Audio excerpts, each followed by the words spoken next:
What's up everyone on the internet? Thank you for making this video part. I'm so excited to upload this one for you guys because we're finally in December, which means it's time to look at some Christmas movies. So for this video, we'll be taking a look at a story that has stood the test of time and has had several adaptations over the past few years, and that would be The Grinch. Now for this video, we're going to focus on both the original Grinch, which came out in 1966, and the more recent Grinch that came out in 2018. I know that we also had the 2000 film version of The Grinch starring Jim Carrey, but to be honest, that movie is just pretty ugly. Probably going to get a lot of hate for saying such blasphemy, but let's be honest, Dr. Seuss books were never meant to be brought into live action. Do I need to bring up Cat in the Hat? Yeah, that's what I thought. I rest my case. But anyway, let's get started. So the first movie, well, technically TV special, aired in 1966 and is based on one of Dr. Seuss's books, which tells the story of how the Grinch is pretty much fed up with all the noise that the people of Whoville make during Christmas. But then he comes up with an idea where he decides that he's going to steal Christmas. And that's pretty much it, given that this TV special is only 26 minutes long, so the story's pretty straightforward. But because the story is so simple, it's so easy to remember, which is why The Grinch has stood the test of time and where I normally watch this every December. Also, it's only half an hour. I think you have time to watch a small Christmas cartoon. And one of the other reasons why I love this movie so much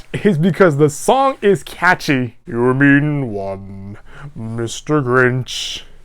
You really are a heel. Yeah, good luck getting that out of your head. But one of the other things that I really love about the story is how even though the Grinch is pretty much breaking into everyone's homes and stealing all their stuff, which is a serious crime by the way, despite all of that, the people of Whoville see that Christmas isn't about the gifts under the tree. It's about showing how much you care for one another. And it's that moment where the Grinch realizes what he has done and soon becomes a changed person, where he sees the goodness in others. So that's my overall take on the original. And you know what? I think every kid should watch this at least once because it not only has humor that still gets adults laughing, but it also has some nice heartfelt moments as well. Now let's talk about the new movie. So this recent adaptation was released back in 2018 and stars Benedict Cumberbatch as the Grinch himself. And you know what? The casting is perfect. Back when I heard they were doing a remake of The Grinch, the only actor that I could think of who could nail this role was Benedict Cumberbatch. Anyway, the movie pretty much follows the same formula as the original story, but adds a little more internal struggle for this character. I mean, seeing as how the original Grinch was half an hour long, you need to add a little more when you're dealing with a 90-minute movie. And some of the things that were either changed or added were his reasons for living all alone up in his mountain and for stealing Christmas. But before we get to that, the film decides to give him a backstory where he was an orphan who was never adopted and always spent Christmas alone. Well, this soon takes a toll on him as he decides that the only person that he can rely on is himself and decides to live all alone up in the mountains. But every Christmas, the people of Whoville go bigger than ever with all their lights, music, and laughter, which makes him very angry. Now, when you look at how he was treated as a kid, it makes perfect sense for him to feel some sort of anger to the people of Whoville who are much more happier than him, which then leads him to come up with a plan to steal Christmas. And one of the things that I really liked about the movie is how he steals all the presents from Whoville. I mean, the animators went crazy by giving the Grinch all these gadgets and gizmos that definitely would come from the mind of Dr. Seuss. But what I also like about the film is how little Cindy Lou Who is given a much bigger role in the story as opposed to the original Grinch. Because in the original, she pretty much only has one line that sort of gives the Grinch a moment of clarity,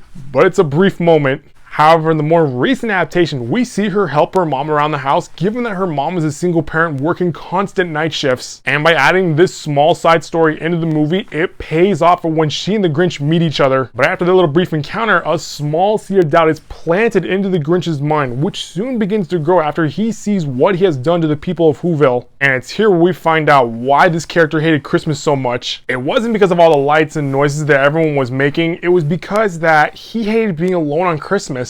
And after learning about this, you could say that Christmas is also about welcoming people with open arms. So overall, I really enjoy this movie as it gives a different spin on the story of the Grinch by adding several things to make us sympathize for this character, but also sticks to the same formula that Dr. Seuss established. Honestly, what makes the story even better is when you watch both the original and the remake back to back. And seeing that the original is about a half hour long while the remake is an hour and a half, watching them together is like watching a full-length movie. Also, when you watch both of them back to back, you feel some of the magic of the original rub off on the remake, and it just gets you more excited during the holidays. So if you're looking for something to kickstart December, I highly recommend you watch both the original and the remake version of The Grinch. Well, that's going to do it for this video, guys. That was my overall review for The Grinch, both the original and the remake. If you like what you saw, click the subscribe button so you can get all these updates from this channel. I'll see you next time with a brand new video. Bye-bye.